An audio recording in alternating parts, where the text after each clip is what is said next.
Okay, feeding the bird every 20 minutes. What you got to do is feed cat food. I just use my finger. I've always had luck with my finger. And then you just go, and she's opening it up. You okay? You had enough? Or you just get ready to touch her if she's not. But she's pretty content when they make that noise. So now I think she's full. Right? So now I've already fed her. So when they start doing that with their mouth, they're getting it in and digesting it, and then they go to sleep right away. Most important thing is, you can use tweezers or what, right? Or you try to get them to go back to a rehab, and if there's none, I'm in Canada, so there's not too many you can do. Once you're away, I live in a dorm, so it's kind of hard. So I got to keep it quiet. So while I'm raising the bird and everything else, I've raised one probably almost for the last 20 years, a bird a year.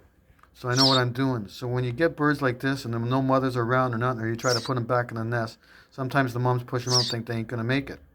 But the most important thing is you get them, you keep them warm, wrap them up, and then how I got it perched is in the corner of the box is to keep their head up at time. That way when you feed them and digest them, it's good. If they're willing to eat, all you got to do is you just go, and then they get used to that feed. And I try not to touch them. But usually if you don't bring them back to a rehab, you're pretty much stuck with them. And the thing is though, but where I am, I can turn them outside, and some come back and some come visit or whatever. So I go like this, and you soak the cat food, and then you give them a little piece. It looks like a big piece of nut, and you just go. And now you can see how she is. So now I just go kind of see how she just takes it right out, and you can see how it's in her mouth. Now she knows it's in there, right, because it digests, and then they see how she's sitting in an upright position. Now she's eating it.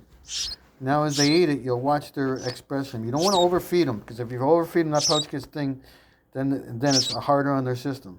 So now what she's doing now is she's breathing, and she's content, and you can hear that. There's a difference in the tones of what baby birds act when they're feeding. So now she's digesting, she's content.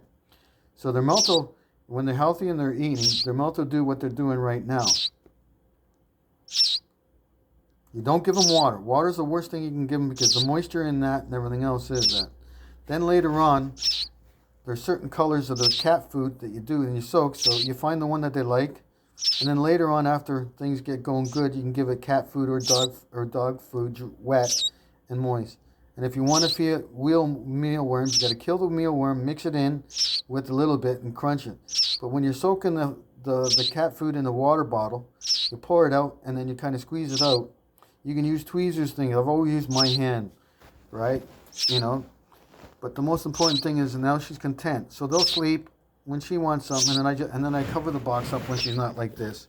So she'll be quiet. You'll hear her. But can you hear the sound of the noise she's making? That's a content. And if they're willing to live and eat, that's the main thing. It's really simple. It's not hard. Try not to touch them too much.